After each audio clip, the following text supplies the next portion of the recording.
The world is full of almost impossible problems. This morning, like I do most days, I signed on to CNN, Fox News, and NBC, and here are some of the headlines that I saw. And today is not unique. We often say that our children will inherit these problems, but as an educator, I tend to reframe the problem. I like to think that someday students will one day take on the leadership roles that will be responsible for solving these problems. And are we preparing them for that future? And note that not all these problems are bad things. While some students will inevitably be working on how to resolve a nuclear threat, others may be building living spaces on other planets and creating next generation technologies. But regardless, the problems that we face are complex and difficult. One of President Obama's advisors once said that nothing comes to the desk of a president unless it's almost impossible, and he has to figure out what sort of education would prepare students to take on almost impossible problems. I'm going to start by talking about three almost impossible problems: a marathon, a space mission, and a supervolcano. For those of you that are fans of running, something pretty significant happened yesterday. Just by a show of hands, does anyone know what I'm talking about? Wow, that is more impressive than I thought. Shalane Flanagan, one of the U.S. premier marathon runners, she was very explicit with her intentions on yesterday's New York City Marathon. She wanted to win it. Now this is quite a bold claim because her fastest time, which was actually several years ago, was 5 minutes slower than some of her competition yesterday. 5 minutes of the marathon at this level equals about a mile. As it turns out, as the race came to a close in Central Park in Manhattan, Shalane Flanagan became the first American to win the New York City Marathon in 40 years. Another example.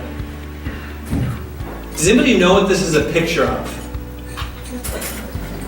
Is that a moon? The Earth and the Moon, 238,900 miles apart. For reference, the International Space Station is just 250 miles above the Earth's surface.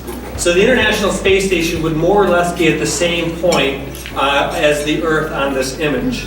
Now, Homo sapiens have been around for about 200,000 years, but only in the last few decades have we earnestly attempted to go to the moon.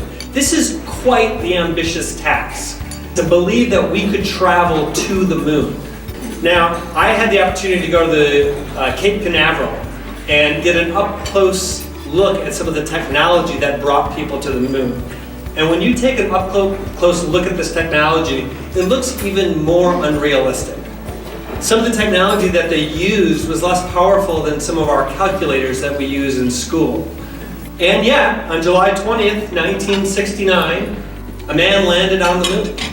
The final problem, and this one may scare you a bit, a supervolcano under Yellowstone. Has anyone heard about this? This is quite frightening.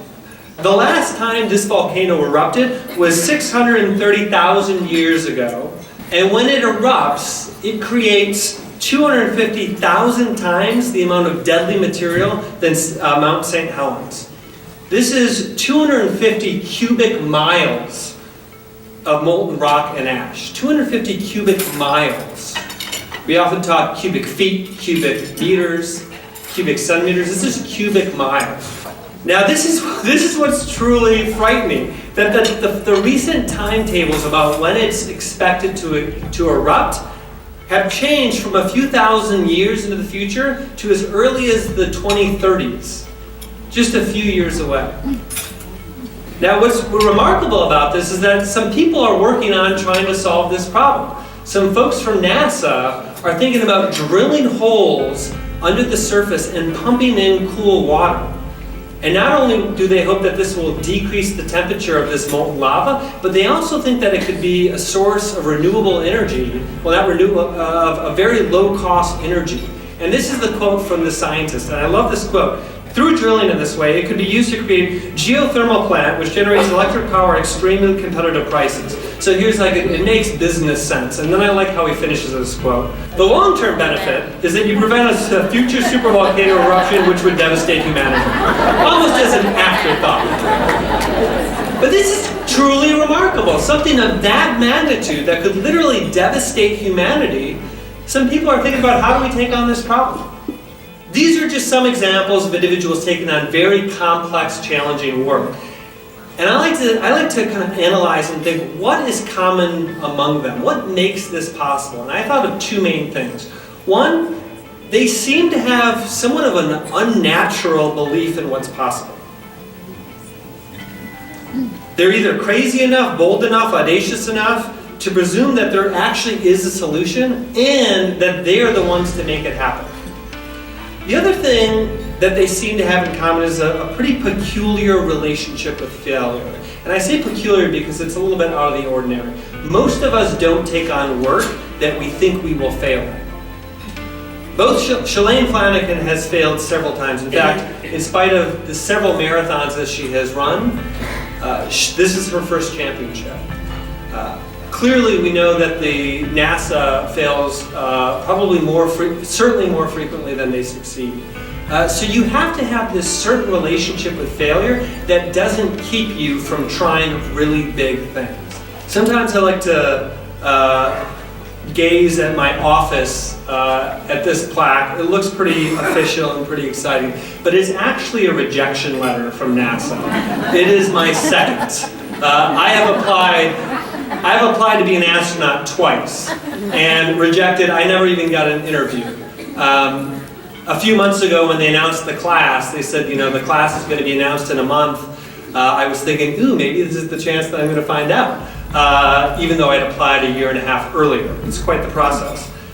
But I put this up because I don't have that peculiar relationship with failure. And I put this up to remind myself not to let the risk of failure keep me from trying really big things. And that doesn't come natural to most of us. We don't dig in, we don't try things if we know if it's likely that we're not going to be successful. That isn't the case for the people that take on these almost impossible problems. So we need to be intentional about building this mindset. As educators, the question becomes, what can we do to help develop these mindsets and this sort of preparation to help students take on these very complex, challenging problems? Some research from Tony Wagner out of Harvard University studied the types of skills and mindsets that students need to be successful in the 21st century in career, college, and community, and developed what he called the 21st century survival skills. Even the high schools in the United States that are seen to be the most successful are lacking opportunities for students to genuinely develop these skills. Yet, these are precisely the skills that students need to take on really complex, important work. So the second part of the talk is, what does math have to do with this? The argument I'm trying to make is that the very skills that are required to be mathematically proficient are the same skills students need in a whole variety of other domains. So how do we often fall short? If mathematics is part of the answer, why aren't more students embracing these sorts of mindsets? And I would argue that part of it is the way we organize our classrooms in our schools. Students fail to see the usefulness of mathematics, the connection of mathematics, because of the way we teach it. What I argued in my workshop earlier today, and what I want to focus on now, is the focus on the task. The task that we give students to work on. The work of students is critically important. The tasks that you give students don't only communicate key ideas about what mathematics is and isn't, but it also dramatically influences the way that they engage with each other, what they engage with themselves as learners, and how they develop.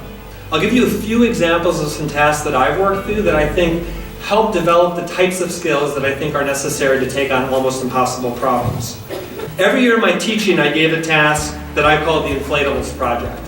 Students had 1 week and a 100-foot roll of plastic tablecloth. Their task was to design, create, and analyze a giant inflatable solid. Students struggled mightily with this task. They struggled to define what it was that they were trying to do, to even figure out what the problem is. They struggled to collaborate with each other. They struggled to hold each other accountable. They struggled to analyze or create flat patterns and designs for shapes that we hadn't studied before. They struggled also to figure out how to complete a task for which I did not give them enough time. Mind you, all of these struggles are the same things that adults struggle with real problems. The headlines that I put up at the beginning, adults are struggling with those problems in ways very similar to the ways that adults struggle with these sorts of tasks. So what do? You support them. I developed daily progress logs to help facilitate group collaboration. I had students take on roles and help figure out how to better coordinate and collaborate with each other. I gave them constant feedback, not only on the mathematics, but the ways in which they were thinking and collaborating, and I held them accountable for a whole variety of things. At the end of the week, the products were truly remarkable, which you wouldn't think when you come on Thursday or Wednesday. A few years into this project, I gave what I called the creativity intervention. All it was I said, here are some of the things students have created in the past. I want you to be more creative. I want you to be more ambitious. Design something that students haven't designed in the past. Most of them created shapes with flat surfaces, and for good reason. They were working with a flat surface, a roll, basically a big rectangle. My last year of teaching, actually, one group wanted to create a sphere, a soccer ball. And I'm like, okay, you could do that. It's going to be very difficult. It's going to be messy. I'm like, what are you going to use for the flat pattern? And they wanted to model it off of a soccer ball, which is a bunch of hexagons and pentagons. And they had to figure out how to cut hexagons and pentagons with the right angles and the right size, using the right amount of material. An incredible amount of mathematics and calculation went into their design. They spent all week cutting the shapes, putting them together, taping it up. At the end of the week, on Thursday night, they put a fan up to it, and it inflated into this weird looking blob. And there were looks of deflation. They were upset, and I thought, well, at least they'll learn something from this failure. They gave it their all. I'm confident that they struggled through the math in a way that was valuable to them, but they actually didn't give up. They persevered. They stayed after school. I stayed after school to support them because we were working in the gym, and they kept going after it. And at the end, they inflated it one last time to produce this. Isn't that gorgeous? And I thought, how cool is it that these students had the ability to work on something really challenging over the course of several days, to fail mightily, but then to adapt, react, persevere, and end with this product. What an incredible learning experience for students. And then what struck me was, all of that was made possible because the task allowed it to be possible. Most of the things that I did in my classroom wouldn't have given students these sorts of opportunities. The opportunities to persevere, to try big things, to take risks, to collaborate, to figure out how to solve a complex problem. But the design of this task actually allowed them to do that. Perhaps one of the favorite tasks that I gave was a public health strategy task. I created a situation where there was a rural city with 1,000 people, and everyone had a certain percentage chance of contracting a disease. In the situation, there were two types of tests. An expensive test that was more accurate, and a cheaper test which was less accurate. There were also different types of treatments based on when you caught the disease and how accurate the treatment was. And then finally, I gave them a budget. And the task was to develop a strategy, to calculate the probabilities and expected values of their strategy. How many people would survive based on your strategy? Would you predict how many people would be sacrificed? And what were your assumptions, both mathematical and ethical, inherent in your project? Students got very into this, and there was a real emotional component to it. I actually had a parent email me and said, "Thank you for this task. My student has never come home and talked about math at the dinner table, and they are really thinking about this task." Students were talking about it when they entered the classroom, and they were talking about it when they were leaving the classroom. Several students said, "I don't want to do this. I don't want to have to make these decisions." And I said, believe it or not, someone is making these decisions for you right now. based on public health strategy. And whether or not they are using sound mathematics and good assumptions makes all the difference. So if you're not at that table, someone is making those decisions for you. At the end of the week, students presented their work to each other and asked each other questions. And they were remarkably hard on each other. They knew the situation more than anyone because they've been grappling with these numbers and these situations for the whole week. And so they were asking questions and questioning the mathematical approaches and debating the virtue and the benefits of different plans. Again, in a way that we're developing the skills that I believe are necessary to take on really hard, complex work. Now, I give those examples as kind of some of the best work that I think I did as a teacher. Most of the days weren't like that, and I actually don't think you need to only do tasks like that. I think it can be very small.